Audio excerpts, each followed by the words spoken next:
శరత్చంద్ర, అపూర్వ నక్షత్ర కోసం అలా ఇంకా హాస్పిటల్కి హడావిడిగా వస్తారు. బావా, ఈ గగన్ గారు చూడు బావా, ఇక్కడున్నాడు, వీడే వీడే ఏదో నక్షత్రం చేసుంటాడు అని అంటుంది అపూర్వ. రేయ్, ఏంట్రా, ఏంటి నువ్వు ఫోన్ చేయడం ఏంటి, ఏం చేసావురా, నా కూతురు నేం చేశావు అని కాలర్ పట్టుకొని అడుగుతాడు శరత్చంద్ర. హలో మిస్టర్ శరత్చంద్ర, నీ కూతుర్ని నేను ఏమీ చేయాల్సిన అవసరం లేదు. నీ కూతురు అంటే నాకు ఇష్టం లేదు. నేను మనస్ఫూర్తిగా ప్రేమించింది కేవలం నా భూమిని మాత్రమే అని చెప్తాడు గగన్. అప్పుడే ఇంక భూమి నడుచుకుంటూ వస్తూ ఉంటుంది. ఇంక భూమిని చూసి సైలెంట్ అయిపోతాడు గగన్. అయినా నా కూతురు హాస్పిటల్లో ఉందని నీకెవరు చెప్పారా అని అడుగుతారు. నేను చెప్పేది వినండి. నేను మార్నింగ్ ఆఫీస్కి వెళ్ళాను. అందరూ హడావిడిగా ఉన్నారు. చూసేసరికి నక్షత్ర పడిపోయింది. అందుకే హాస్పిటల్లో జాయిన్ చేశాము. ఈ విషయాన్ని నాకు మా కన్స్ట్రక్షన్ వర్కర్స్ చెప్పారు. అందుకే ఇక్కడికి వచ్చాను అని అంటాడు గగన్. ఏంటి, నా కూతురు హాస్పిటల్లో జాయిన్ అవడం? నువ్వు నువ్వు తన్ని తీసుకొచ్చావా? అసలు ఏం జరుగుతుంది అని ఆలోచిస్తూ ఉంటారు శరత్చంద్ర. ఇంకలా అపూర్వ, బావా వీళ్ళ గురించి పక్కన పెట్టే బావా, ముందు మన నక్షత్రం చూడాలి, రా బావా వెళ్దామని అపూర్వ నక్షత్ర దగ్గరికి వెళ్తుంది. అమ్మ నక్షత్ర బేబీ, ఏంటమ్మా ఏంటిది, మీ నాన్న నీకెక్కడ దూరం అయిపోతాడోనని నువ్వు ఇంతటి అఘాయిత్యం చేసుకుంటావా అని అంటుంది అపూర్వ. ఒక్కసారిగా దిమ్మ తిరిగిపోతుంది గోరింటాకు పిన్నికి. ఇదేంటి అమ్మాయి ఇలా మాట్లాడుతుంది అని ఆలోచిస్తూ ఉంటుంది. ఇంకా నక్షత్ర అలా అప్పుడే కళ్ళు తెరిచి చూస్తూ ఉంటుంది.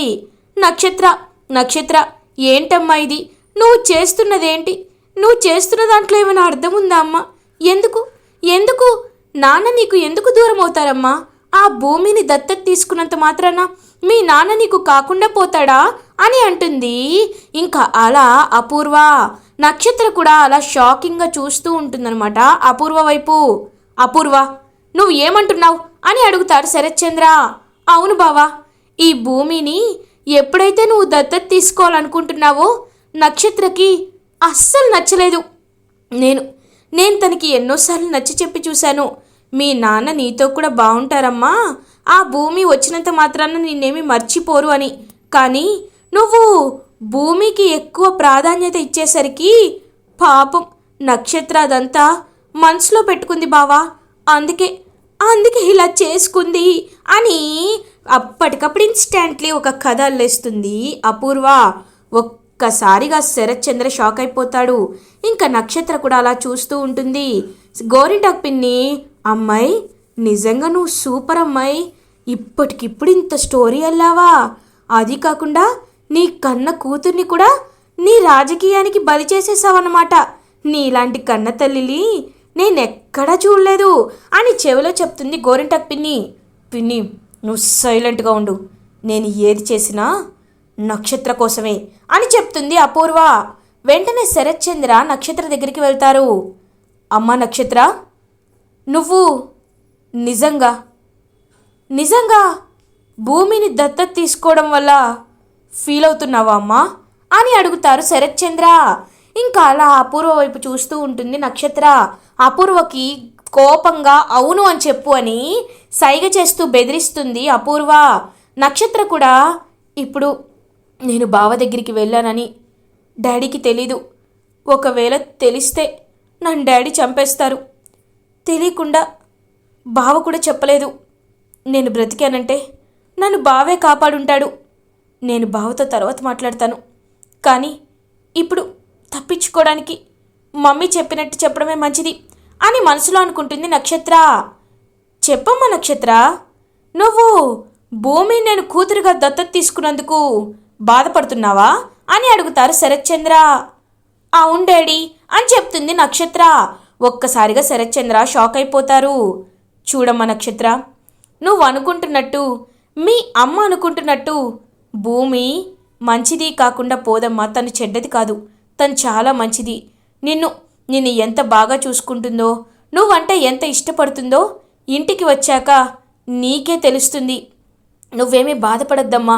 ఎందుకంటే భూమి నా కూతురని, నాకు దేవుడిచ్చిన కూతురని నేను గట్టిగా ఫిక్స్ అయ్యాను కాబట్టే భూమిని దత్తత తీసుకున్నాను. అలా అని నీ స్థానం పోతుందని నువ్వు ఎలా అనుకుంటావు? నువ్వు నా కన్న కూతురివే, భూమి కూడా నాకు కూతురే. మీరిద్దరూ నాకు 2 కళ్ళు లాంటివారు. తను వచ్చిందని నిన్నెందుకు పక్కన పెడతానమ్మా? నువ్వు నా బంగారానివి అని ఇంకా నక్షత్రని హక్ చేసుకుంటారు శరత్చంద్ర. బాగానే వర్కౌట్ అయింది సెంటిమెంట్ అని మనసులో అనుకుంటుంది అపూర్వ. అమ్మాయి, ఇప్పటికైతే నువ్వు నక్షత్రాన్ని కాపాడావు, కానీ మరి తర్వాత ఏం చేద్దాం అనుకుంటున్నావు అని అడుగుతుంది. ముందు ఆ గగన్ గాడి దగ్గరికి వెళ్ళాలి పిన్ని అని బయటికి వస్తుంది అపూర్వ. గగన్ అప్పుడే వెళ్ళిపోబోతూ ఉంటాడు. రేయ్ గగన్ అని అంటుంది. ఏయ్ ఏంటి రే గీ అంటున్నావు అని అంటాడు గగన్. చూడు, నా కూతుర్ని నువ్వే చంపాలనుకున్నావు కదా అని అంటుంది అపూర్వ. ఏంటి, నీ కూతుర్ని నేను చంపాలనుకున్నానా? నీకు అసలు బ్రెయిన్ ఉండే మాట్లాడుతున్నావా అపూర్వ? నీ కూతురంటే నాకు ఇష్టమే లేదు, అలాంటిది నీ కూతుర్ని నేనెందుకు చంపాలనుకుంటాను? మైండ్ బాగానే ఉందా అని అడుగుతాడు గగన్. మరి నీ సైడ్ దగ్గరే నా కూతురు ఎందుకురా, ఎందుకు అలా కనబడింది అని అడుగుతారు. వెళ్ళి నీ కూతుర్ని అడుగు. చూడు, నీ కూతుర్ని జాగ్రత్తగా చూసుకో, ఎందుకంటే డాక్టర్ చెప్పారు తనకి షాక్ ఇచ్చే విషయాలు ఎక్కువగా చెప్పకూడదు అన్నారు. నీ కూతుర్ని కంట్రోల్లో పెట్టుకో, నీ కూతురు బయటికి రాకుండా చూసుకో. ఇంకా అది నా వెనకాల ప్రేమ పిచ్చి అంటూ తిరిగితే నేను చూస్తూ ఊరుకోను. ఇప్పటికైనా నీ కూతురు ఎక్కడెక్కడ ఉంటుంది, ఏమేం చేస్తుంది అనే విషయాల్ని కాస్త జాగ్రత్తగా పట్టించుకో. ఇంకొకసారి నాపై నింద వేయాలని ప్రయత్నిస్తే నేను చూస్తూ ఊరుకోను అని అక్కడి నుండి వెళ్ళిపోతాడనమాట గగన్. ఏంటి వీడు తెలిసి మాట్లాడుతున్నాడా తెలియక మాట్లాడుతున్నాడా? వీడు చెప్పిన దాంట్లో నిజం ఉంది. నిజంగా నేను ఎలా అయినా నక్షత్రాన్ని జాగ్రత్తగా చూసుకోవాలి. వీలైనంత త్వరగా నక్షత్రకి వేరే వాడినిచ్చి పెళ్ళైనా చేసేయాలి. అప్పుడు కానీ నక్షత్ర గగన్ని మర్చిపోదు. కానీ దానికంటే ముందు వీడి పొగరుని ఎలా అయినా దించాలి అని ఆలోచిస్తూ ఉంటుంది అపూర్వ. ఏంటమ్మాయి, ఏం ఆలోచిస్తున్నావు అని అడుగుతారు. ఏం లేదు పిన్ని, ఆ గగన్ గాడిని శాశ్వతంగా ఎలా వదిలించుకోవాలా అని ఆలోచిస్తున్నాను. ఇప్పుడే ఒక ఐడియా వచ్చింది. రా పిన్ని. బావా బావా అని పిలుస్తుంది. ఏంటపూర్వ అని అడుగుతారు శరత్చంద్ర. బావా, ఇది నక్షత్ర ఫోన్ బావా, ఒకసారి ఈ మెసేజ్ చూడు అని అంటుంది అపూర్వ. అందులో నక్షత్ర గగన్ తనకి పెట్టినట్టు ఒక ఫేక్ మెసేజ్ పెడుతుంది కదా, ఆ మెసేజ్ చూపిస్తుంది అపూర్వ శరత్చంద్రకి. ఒక్కసారిగా షాక్ అయిపోతాడు శరత్చంద్ర. షాక్గా అలా కళ్ళు పెద్దవి చేసి చూస్తూ ఉంటాడు. చూసావా బావా, ఆ గగన్ గడి ఎంత దుర్మార్గుడో. భూమిని ప్రేమిస్తున్నాను అన్నాడు. కానీ నక్షత్రకు కూడా ఇలాంటి మెసేజ్ పెట్టాడంటే వాడు ఎలాంటి వాడు బావా, వాడి క్యారెక్టర్ ఎలాంటిది అని అంటుంది అపూర్వ. ఇంకా కోపంతో రగిలిపోతూ ఉంటాడు శరత్చంద్ర. వాడికి ప్రతిసారి మనం గుణపాఠం చెప్పకుండా వదిలేస్తున్నాం బావా, ఈసారి వాడికి తగిన గుణపాఠం చెప్పాలి బావా అని అంటుంది అపూర్వ. అవునపూర్వ, కేవలం ఇన్నాళ్ళు భూమితోనే ప్రేమ పేరుతో పిచ్చి వేషాలు వేస్తూ వాడు భూమి వెంట పడుతున్నాడు అనుకున్నాను. కానీ ఈ మెసేజ్ ద్వారా వాడు ఎంత పెద్ద ఉమెనైజరో నాకిప్పుడు అర్థమైంది. ఇప్పుడే వాడిపై పోలీస్ కంప్లైంట్ ఇస్తాను, వాడిని అరెస్ట్ చేయిస్తాను అని శరత్చంద్ర డైరెక్ట్గా సిఐకే కాల్ చేస్తాడనమాట. హలో సార్, ఏం సార్, నాతో ఏమైనా అవసరమా అని అడుగుతారు సిఐ గారు. మీకు ఒక ముఖ్యమైన విషయం చెప్పాలి. నా కూతుర్ని ఒకడు ప్రేమించమని బ్లాక్మెయిల్ చేస్తున్నాడు. వాడిని మీరు జైల్లో పెట్టాలి. ఎవరో కాదు, గగన్ అని చెప్తారు. ఇంకా ఒక్కసారిగా సిఐ షాక్ అయిపోతారు. అదేం సార్, గగన్ గారా అని అంటారు. అవును, మా దగ్గర సాక్ష్యాలు కూడా ఉన్నాయి. ఇప్పుడే వాడిపై పోలీస్ కేసు బుక్ చేయండి, ఎఫ్ఐఆర్ ఫైల్ చేయండి, నేను ఎంత దూరమైనా వస్తాను అని ఇంకా శరత్చంద్ర కోపంగా చెప్తాడు సిఐతో. మీరు చెప్పాక మేము చేయకుండా ఉంటామా? ఖచ్చితంగా ఇవాళే వాళ్ళ నోటీసు ఇంటికి పంపించి రేపు మార్నింగ్ కల్లా అతన్ని అరెస్ట్ చేస్తామని సిఐ చెప్తారు. ఇది ఇలా ఉండగా భూమికి ఈ విషయాలన్నీ తెలీదు. పాపం అటు ఇటు తిరుగుతూ ఉంటుంది. అపూర్వ భూమి దగ్గరికి వచ్చి పొగరుగా భూమి వైపు చూస్తూ, నీకు ఎలా అయినా మనశ్శాంతి లేకుండా చెయ్యడమే కదా నా అంతిమ లక్ష్యమని అలా అక్కడి నుండి వెళ్ళిపోతుంది అపూర్వ. చెర్రీ భూమి దగ్గరికి వస్తాడు. భూమి, నువ్వు మార్నింగ్ నుంచి ఏమీ తినలేదు, నీకోసం ఏమైనా తీసుకురమ్మంటావా అని అడుగుతారు. వద్దులే చెర్రీ, ఇంకా సేపట్లో నక్షత్రం డిశ్చార్జ్ చేస్తారు కదా, మనం ఇంటికి వెళ్ళిపోదాంలే అని అంటుంది భూమి. మువ్వా, నువ్వు ఎంత మంచిదానివి, ఇప్పటి నిండే నక్షత్రని నీ సొంత చెల్లెల్లా చూస్తున్నావు, నాకు నీలో నచ్చింది ఇదే మువ్వా అని అంటాడు చెర్రీ. ఏంటి చెర్రీ, నాతో ఏదైనా మాట్లాడాలా అని అంటుంది. లేదు, అలాంటిదేమీ లేదు మువ్వా అని అక్కడి నుండి వెళ్ళిపోతాడు చెర్రీ. ఇంకా అలా నక్షత్రాన్ని డిశ్చార్జ్ చేసి ఇంటికి తీసుకువస్తారు ఫ్యామిలీ మెంబర్స్. ఇంకా నక్షత్రాన్ని అలా కూర్చోపెట్టి జ్యూస్ చేసి ఇస్తూ ఉంటారు. అప్పుడే అపూర్వ, మీరందరూ వెళ్ళండి, నేను తనతో మాట్లాడతాను అని ఇంకా అపూర్వ మాట్లాడుతూ ఉంటుంది నక్షత్రతో. చూడు నక్షత్ర, ఆ గగన్ గాడిని నువ్వు ఎంతలా ప్రేమిస్తున్నావో నీ కట్లు చూస్తుంటేనే నాకు అర్థమవుతుంది. చూడు, వాణ్ణి మర్చిపోమని మాటలతో చెప్పా, వినలేదు, చేతలతో చెప్పా, లెక్క చేయలేదు. కానీ ఇప్పుడు మాత్రం నేను నిన్ను సీరియస్గా తీసుకోవాలనుకుంటున్నాను. ఆ గగన్ గాడు నిన్ను ఈవ్టీస్ చేశాడని, వాణ్ణి నిన్ను ప్రేమించుతున్నానని వెంట పడ్డాడని మీ నాన్నకి వాడిపై లేనిపోనివి చెప్పి రెచ్చగొట్టాను. మీ నాన్న వాణ్ణి ఏ క్షణమైనా చంపేయచ్చు, లేకపోతే వాణ్ణి జీవితాంతం జైల్లోనే ఉండిపోయేలా చేయొచ్చు.